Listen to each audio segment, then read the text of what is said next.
Bonjour les loulous, nous allons corriger l'exercice sur la frise. Donc ici, bien sûr, je veux que le lutin trace la frise qui apparaît sur l'écran. Alors, première chose, bien sûr, vous savez qu'on va dans événement, il faut une instruction qui déclenche le script. Donc par défaut, on choisit tout le temps quand drapeau vert est cliqué, mais ce n'est pas une obligation. Ensuite, il y a toutes les instructions qu'on appelle les instructions initiales, qui initialisent le programme. C'est-à-dire ici, comme on va tracer une figure géométrique, ce serait bien chaque fois d'effacer ce qui a été tracé. Ensuite, le lutin ici, je voudrais bien qu'à chaque fois que je reclique sur drapeau vert, il parte sur la droite pour que ma frise soit toujours comme ceci. Donc là, pareil, je peux lui dire, tu t'orientes à droite. Alors je vous rappelle que si vous avez oublié, le petit menu déroulant ici, 90, c'est bien à droite. Ensuite, le lutin, là, il est au centre. Or, ma frise va être assez grande. Donc, je voudrais qu'il parte sur la gauche. Donc, je le déplace. On peut rentrer manuellement aussi les valeurs, mais en le déplaçant, voilà, ça se fait automatiquement. Donc, je voudrais, par exemple, qu'il commence ma frise ici. Donc, je lui dis, au départ, tu te placeras ici avec l'instruction aller à X, Y. Je rappelle que X, c'est l'abscisse d'un point. Y, c'est l'ordonnée d'un point. Ensuite, que faut-il faire? Ben là, la taille du lutin est un peu trop grande, c'est-à-dire qu'il va cacher la frise. Donc là, bon, c'est une frise, il ne va pas tout cacher, mais imaginez, vous voulez juste tracer le triangle équilatéral, un seul, le lutin, là, il cache tout. Donc il y a deux possibilités dans l'apparence, soit je le cache au départ, et là le lutin n'apparaît plus du tout, soit vous aimez bien le voir tracé, donc à ce moment-là, je peux lui diminuer sa taille en faisant mettre à 20% de la taille initiale. Donc là, il va être réduit et il ne cachera plus les tracés. Donc toutes ces instructions-là, ce sont des instructions d'initialisation. Ce qu'on pourrait faire pour alléger le script ici, c'est créer un bloc. Donc je vais dans ajouter bloc, je crée un bloc. Là, comme c'est de l'initialisation, donc on va le marquer, initialisation. Ce bloc-là, j'y regroupe toutes ces instructions. Voilà, et là, dans ce script ici, je l'appelle en déplaçant le bloc initialisation, et ce petit bloc va faire en sorte que toutes ces instructions soient réalisées.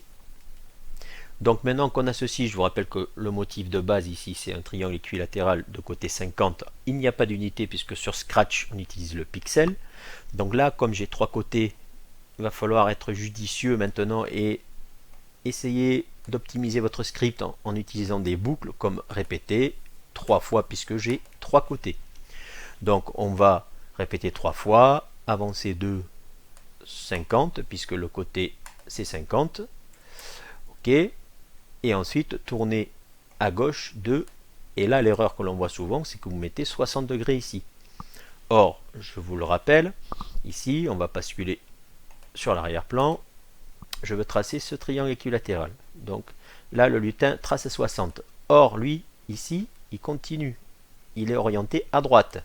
Or, moi, je veux qu'il tourne ici d'un certain angle. Or, les 60 degrés, c'est l'angle à l'intérieur de votre triangle équilatéral. C'est cet angle ici. Donc, moi, je veux qu'il tourne de ceci. C'est-à-dire l'angle plat 180 moins les 60 degrés du triangle équilatéral. C'est-à-dire je veux qu'il tourne de 120 degrés. Donc, tombez pas dans le piège, donc ça on peut l'enlever. Surtout, mettez 120 degrés et non 60. D'accord? Une autre des techniques ici, c'est qu'un tour complet c'est 360 degrés. J'ai trois côtés, je divise par 3. 360 degrés divisé par 3, ça donne bien 120 degrés. Donc ici, si je fais drapeau vert, hop, il ne se passe rien. Pourquoi? Parce que pareil, souvent, on me dit, mais ça marche pas, monsieur. Ben oui, parce que ici, on n'a pas abaissé tout bêtement le stylo. D'accord? Là, c'est mieux. Vous voyez que là, le lutin ne cache pas le triangle équilatéral. Donc maintenant, il nous faut répéter ce motif plusieurs fois.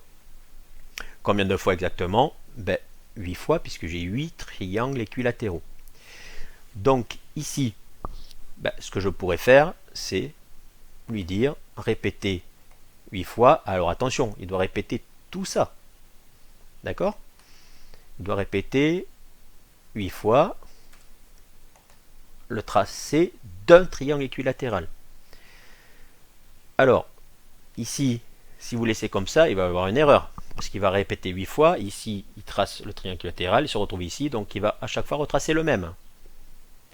Alors c'est un peu embêtant. Nous, je veux qu'il avance, c'est-à-dire qu'une fois qu'il a tracé ce triangle-là, il faut qu'il avance de ce côté pour faire à nouveau le deuxième triangle à côté et pas dessus.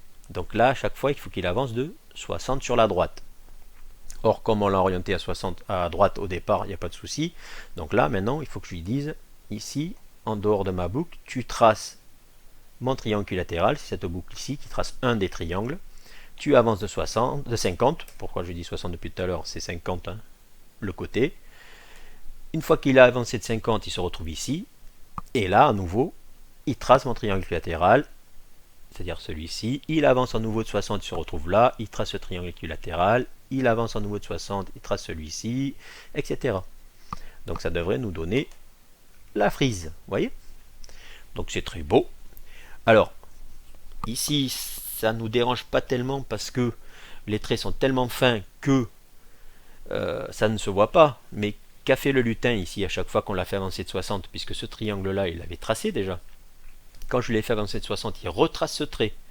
Donc ça fait que le trait est plus gros que les autres normalement. Là, ça ne se voit pas, hein, mais si j'avais utilisé un stylo très gros, ça se serait vu. Alors, dans l'idéal, ça aurait été ici que entre le moment où il a tracé ce triangle équilatéral, qu'il est revenu à sa position d'origine, et le passage à ce point-là, le début du deuxième triangle, il n'écrive pas, c'est-à-dire de lever le stylo ici et de le rabaisser ici. Donc là, c'est juste une question de stylo en position d'écriture et lever le stylo. Donc ce qu'on va faire, c'est-à-dire qu'à chaque fois ici, dans la boucle répétée 8 fois, je veux que là, il baisse son stylo, et ici, il le relève à la fin. C'est-à-dire que là, regardez, il baisse son stylo, paf, répété 3 fois, il trace mon triangle équilatéral. Est-ce que là, j'ai pas fait une bourde? Bah si, on relevait le stylo et avant. Là, il relève le stylo, il avance ici de 50, il se retrouve au point d'origine du second triangle équilatéral, il baisse à nouveau le stylo, il trace le triangle équilatéral, il relève le stylo, il avance ici sans retracer une deuxième fois à ce côté, il abaisse le stylo, il continue, ainsi de suite, 8 fois. Voilà, donc si vous avez des questions, hein, vous les postez, pas de souci. À bientôt.